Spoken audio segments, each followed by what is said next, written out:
স্নেহের ছাত্রছাত্রীরা, ছেলেবেলা গ্রন্থ অবলম্বনে এই পর্বে আমরা আলোচনা করব রবীন্দ্রনাথ ঠাকুরের জীবনে জ্যোতিরিন্দ্রনাথ ঠাকুরের প্রভাব সম্পর্কে।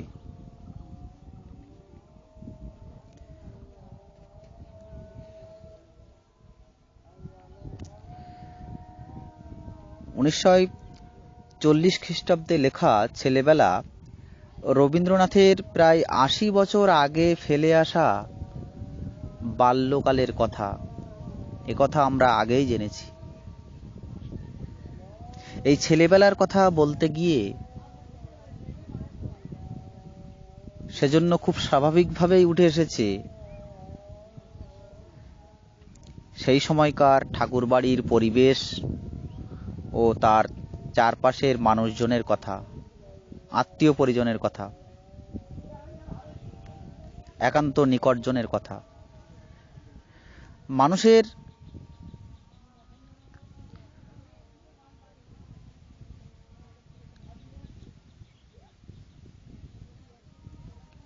বাইরের মনের পাশাপাশি থাকে একটা ভিতরের মন,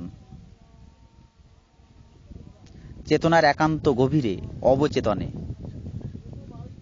এই অবচেতনেই ধরে রাখে নানা মানুষের কথা ও নানা ঘটনার ছাপ, যা স্মৃতি হয়ে পরবর্তীকালে দেখা দেয়।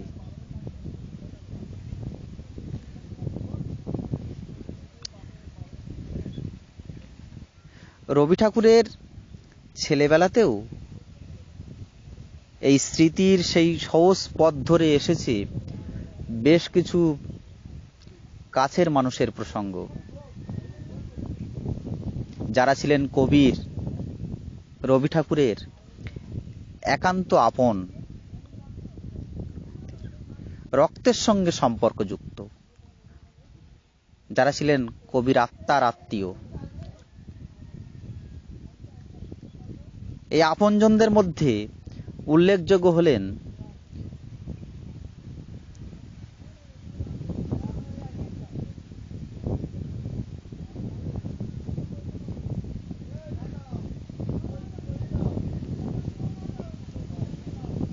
দ্বিজেন্দ্রনাথ ঠাকুর, সত্যেন্দ্রনাথ ঠাকুর, হেমেন্দ্রনাথ ঠাকুর,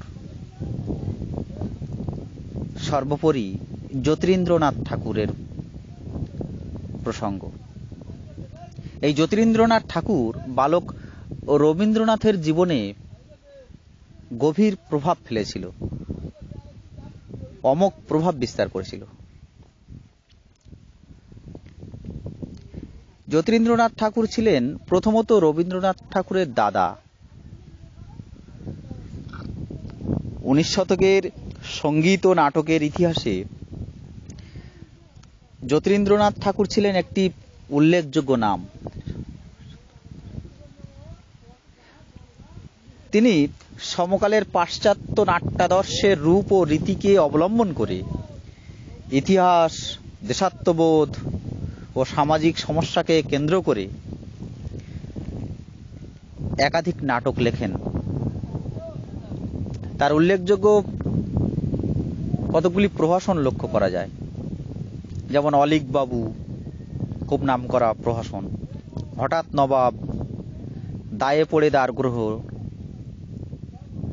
এমন কর্ম আর করব না,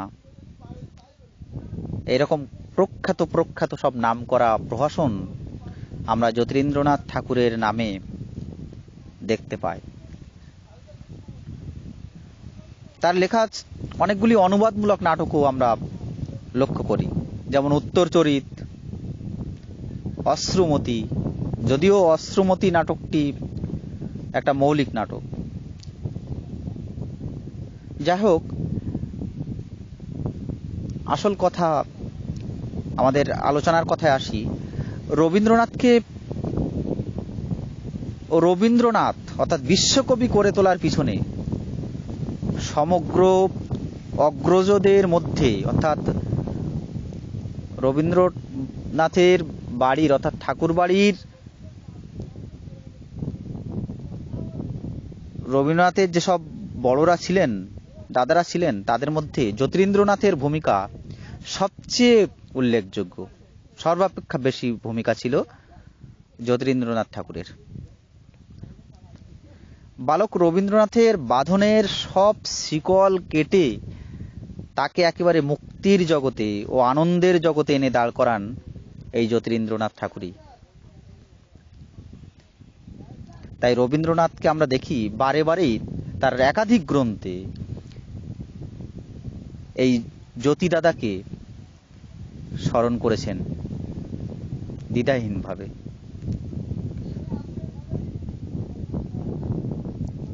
বহু গ্রন্থের একাধিক পৃষ্ঠা ব্যয় করেছেন তার জ্যোতি দাদাকে স্মরণ করে। রবীন্দ্রনাথের সঙ্গে জ্যোতিরিন্দ্রনাথের বয়সের পার্থক্য প্রায় 12 বছরের মতো। তবে এই বয়সের এই পার্থক্য তাদের মানসিক বন্ধনের অন্তরায় বা বাধা সৃষ্টি করেনি। রবীন্দ্রনাথের জীবনের যাবতীয় নৈরাশ্যতার মেঘ সরিয়ে দিয়ে, সমস্ত বাধা বিপত্তিকে সরিয়ে দিয়ে তার দৈহিক ও মানসিক বিকাশে, কবিত্বের বিকাশে, সাহিত্যের বিকাশে যথাযথ সহায়তা করেছিলেন এই জ্যোতিরিন্দ্রনাথ ঠাকুর।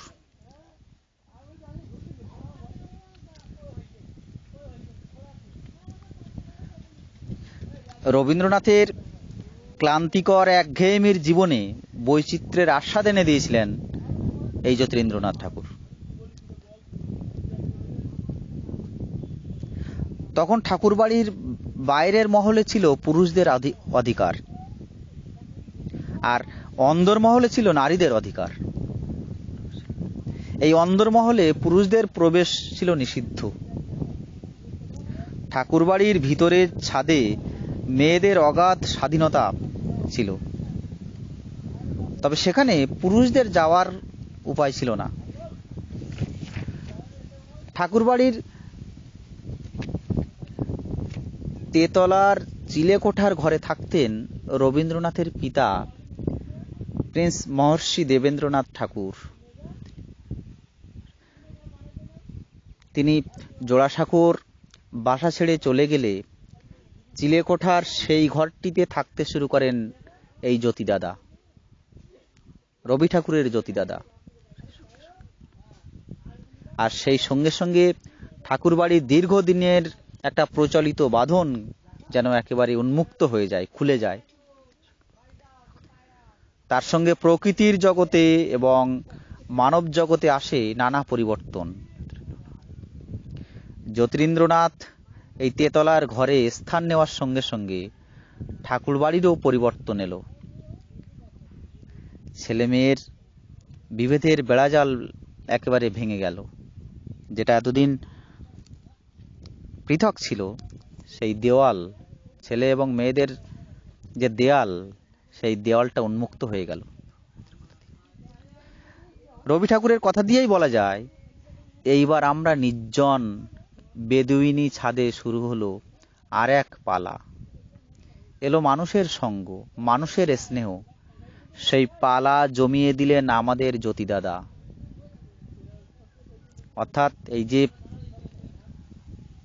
ছেলে এবং মেয়েদের মাঝখানের বেড়া উঠে যাওয়া, তাদের মধ্যে মধুর সম্পর্ক তৈরি হওয়া,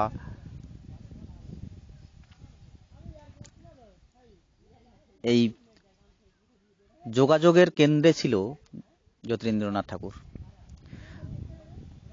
তার তেতলার ঘরের একটা কোণে জায়গা করে নিয়েছিলেন রবি ঠাকুর। ফলে একই ঘরে থাকার ফলে, একই তালায় থাকার ফলে বড় এবং ছোটর যে ব্যবধান, তা ধীরে ধীরে মুছে যেতে থাকে রবীন্দ্রনাথ ঠাকুর এবং জ্যোতিরিন্দ্রনাথ ঠাকুরের মধ্যে।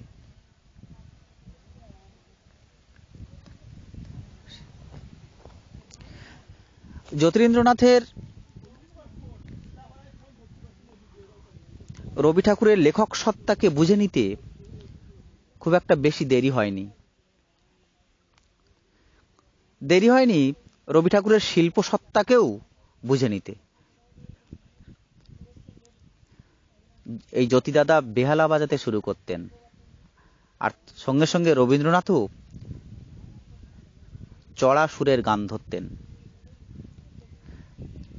সন্ধ্যার আকাশে বাতাসে ভেসে বেড়াতো সেই গানের সুর। অর্থাৎ রবীন্দ্রনাথের যে সঙ্গীতের পদচারণা, সঙ্গীত সম্পর্কে যে চিন্তা ভাবনা, তার আতুর ঘর বলা যেতে পারে জ্যোতিদাদা, জ্যোতিরিন্দ্রনাথ ঠাকুর। এই জ্যোতিরিন্দ্রনাথ ঠাকুরই রবি ঠাকুরকে শিলাইদহে নিয়ে গিয়েছিলেন, যেখানকার মুক্ত প্রকৃতি মানুষ রবীন্দ্রনাথের লেখক সত্তাকে বিকশিত করে তুলেছিল। ঘোড়ায় চড়া, শিকার করা ছিল জ্যোতিরিন্দ্রনাথের একটা শখ। এই শিলাইদহে এসেই রবীন্দ্রনাথকে জ্যোতিরিন্দ্রনাথ ঠাকুর ঘোড়ায় চড়া শিখিয়েছিলেন। শিকার প্রসঙ্গেও কৌতূহলী করে তুলেছিলেন বালক রবি ঠাকুরকে।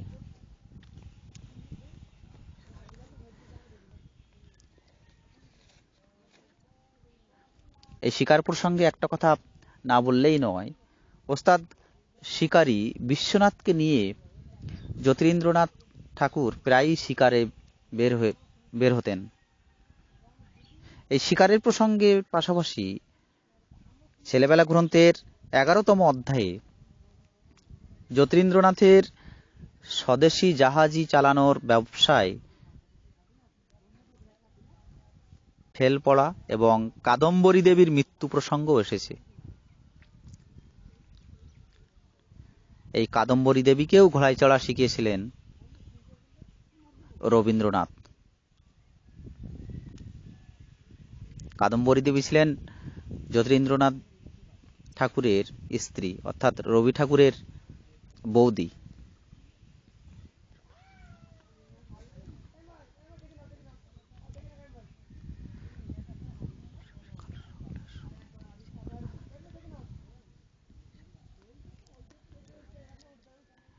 এক কথায় বলা যেতে পারে গোটা ঠাকুর বাড়িতে আধুনিকতার হাওয়া বইয়ে দিয়েছিলেন জ্যোতিরিন্দ্রনাথ ঠাকুর। তাছাড়া রবি ঠাকুরের পরবর্তী জীবনের অর্থাৎ বড় হওয়ার পিছনে বিভিন্ন গুণী বৈশিষ্ট্যর পিছনে জ্যোতিরিন্দ্রনাথ ঠাকুরের যে অবদান, যে ভূমিকা ছিল, একথা অস্বীকার করার উপায় নেই। আর সেজন্যই আমরা দেখি রবি ঠাকুরের একাধিক গ্রন্থে জ্যোতিরিন্দ্রনাথ ঠাকুরকে স্মরণ করতে। তাছাড়া রুদ্রচণ্ড নাটকটি রবীন্দ্রনাথ এই জ্যোতিরিন্দ্রনাথ নাথ ঠাকুরকে উৎসর্গ করেছিলেন, এবং সেখানে তিনি বলছেন সেই উৎসর্গপত্রে, অনুক্ষণ তুমি মোরে রাখিয়াছ সাথে সাথ।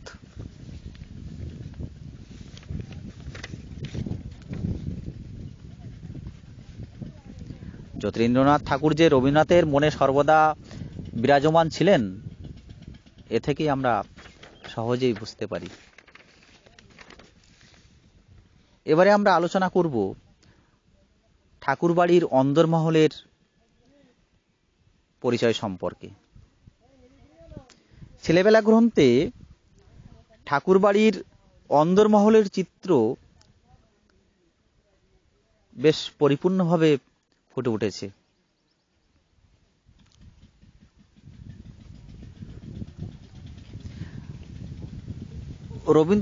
রবীন্দ্রনাথ ঠাকুরের দেখা সেই বালক বয়সের ঠাকুরবাড়ি দুটি মহলে বিভক্ত ছিল। একটা ছিল বাইরের মহল, অন্যটি ছিল অন্দরমহল। বাইরের মহলে ছিল পুরুষদের অধিকারে, আর অন্দরমহল ছিল মেয়েদের অধিকারে। এই দুই মহলে ঠাকুরবাড়ি তখন ভাগ ছিল। আরো পরিষ্কার করে বলা যায়, পুরুষরা থাকতো বাইরে, মেয়েরা ভিতরের কোঠায়।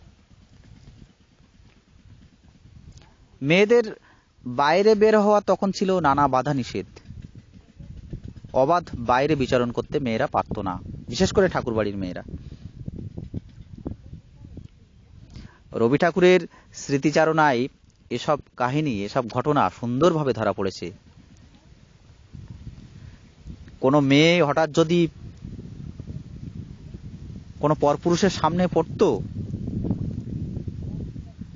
তখন ফস করে, রবীন্দ্রনাথের ভাষাই বলা যেতে পারে, ফস করে তার ঘোমটা নামতো নাকের ডগা পেরিয়ে, এবং মেয়েটি নিজের জিভ কেটে চট করে দাঁড়াতো পিঠ ফিরিয়ে, সেই পুরুষ মানুষটার দিকে পিঠ ফিরিয়ে দাঁড়াতো, আর ঘোমটা নামতো একেবারে নাকের ডগা পর্যন্ত।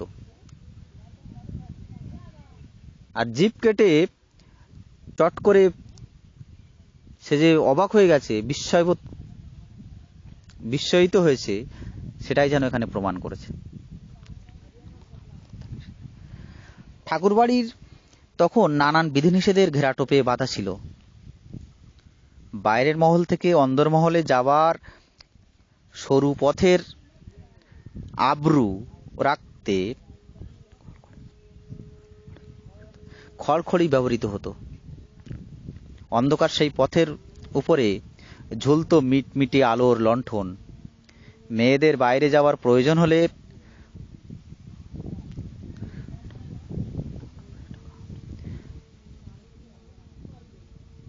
পালকির ভিতর করে যেতে হতো। ঘরে যেমন তাদের দরজা বন্ধ, তেমনি বাইরে বেরোবার পালকিতে বড় মানুষের ঝিবৌদের পালকির উপরে আরো একটা ঢাকনি চাপা থাকতো। বাইরের জগতে মহিলাদের এক প্রকার বন্ধ থাকায় ঠাকুরবাড়ির অন্দরমহল হাসি ঠাট্টা মশকরা তাস খেলার জমজমাট থাকতো। সেখানে আসতো তাঁতি, নতুন ফ্যাশনের শাড়ির দরদাম চলতো, সেখানে দরাদরি চলতো।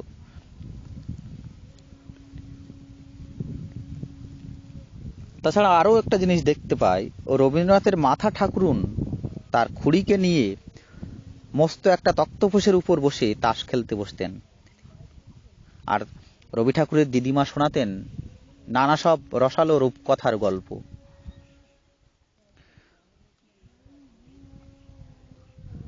ঠাকুরবাড়িতে অতিথির আয়োজন, অর্থাৎ অতিথির আয়োজনের শেষ ছিল না, অন্ত ছিল না।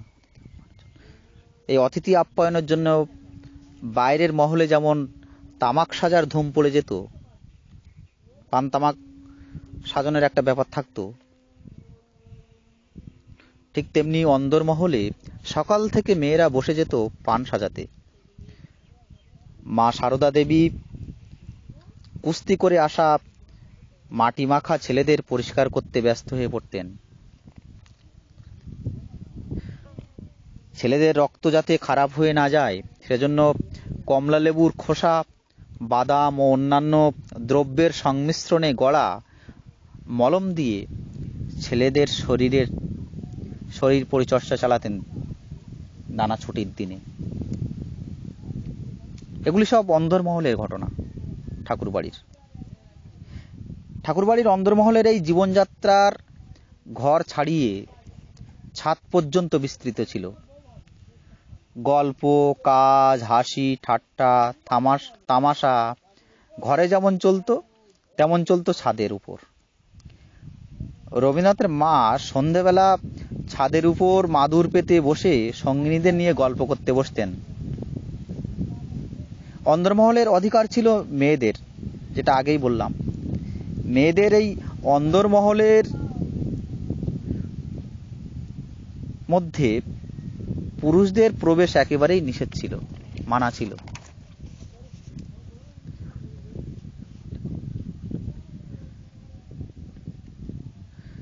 সন্ধ্যাবেলা ছাদে যেমন জমজমাট করে গল্পের আসর বসতো,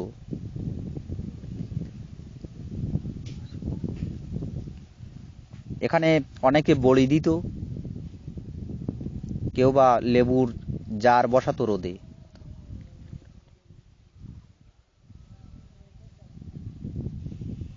অনেকে লেবুর জার বসাতো রোদে, অনেকে ফালি ফালি করে কাঁচা আম শুকিয়ে আমসি বানানোর পর্ব চলতো।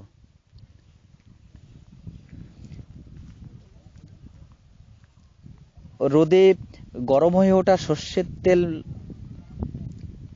তেলে মজে উঠত ইচড়ের আচার, কেউ কাপড় মেলে দিতে ব্যস্ত হয়ে পড়ত। আবার অনেকে খুব মিহি করে, খুব ছোট ছোট করে সুপুরি কাটার পর্ব চালাতেন বা কাটতেন। আবার মাঝে মাঝে ছাদের জগৎ রবীন্দ্রনাথের মনে সহজ সরল পাড়াগার মিষ্টি বয়ে এনে দিত। দীর্ঘদিন ধরে প্রচলিত অন্দরমহলের এই রক্ষণশীল জীবনযাত্রায় অবশেষে পরিবর্তন আসে। রবীন্দ্রনাথের শেষদা হেমেন্দ্রনাথ ঠাকুর তার বড় মেয়ে প্রতিভাকে অন্দরমহলের প্রচলিত জীবনধারা থেকে সরিয়ে এনে, বার করে এনে বেথুন স্কুলে ভর্তি করে দিয়েছিলেন এবং পাশ্চাত্য সঙ্গীত শিক্ষার ব্যবস্থা করে দিয়েছিলেন। এই সিভিলিয়ান মেজদা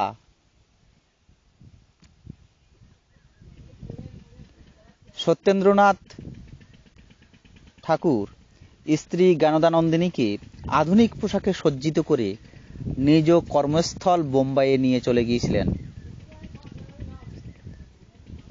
এই জ্ঞানদানন্দিনীকে মেজদা বিলাতে পাঠাবার সাহস দেখিয়েছিলেন অন্দরমহল থেকে বার করে নিয়ে এসে। যে ঠাকুর বাড়িতে একদিন মেয়েদের বাইরে আসা নিষেধ ছিল, যে নারীরা পরপুরুষ দেখলে নাকের ডগা পর্যন্ত ঘোমটা টানতো, পিছন ফিরে দাঁড়াতো দাঁত দিয়ে জিভ কেটে, সেই ঠাকুর বাড়ির মেয়েরাই, অন্দরমহলের নারীরাই একদিন বিলেতে পাড়ি দিয়েছেন। এটাও আমরা ছেলেবেলা গ্রন্থ থেকে পেয়ে যাই।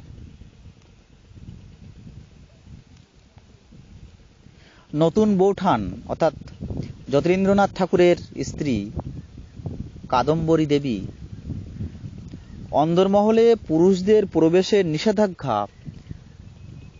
যে বারণ ছিল তা অনেকটাই শিথিল করে দিয়েছিলেন। অর্থাৎ কাদম্বরী দেবী ঠাকুরবাড়িতে প্রবেশ করার পর থেকে অন্দরমহলে পুরুষরা প্রবেশ করতে পারত।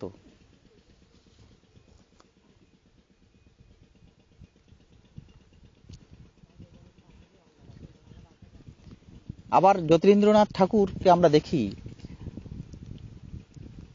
ঘোড়ায় চড়ে স্ত্রীকে পাশে বসিয়ে সকলের সামনে দিয়ে গড়ের মাঠে যেতেন হাওয়া খেতে। এভাবে আমরা দেখি ঠাকুরবাড়ির অন্দরমহলের নানা পরিবর্তন, জীবনযাত্রার পরিবর্তন। একদিন যে ঠাকুর বাড়িতে বাধা ধরা কতকগুলি নিয়ম ছিল, সেই নিয়মের পরিবর্তন হতে দেখি আমরা পরবর্তীকালে। রবীন্দ্রনাথের শেষদার হাত ধরে, রবীন্দ্রনাথের মেজদার হাত ধরে, এমনকি রবি ঠাকুরের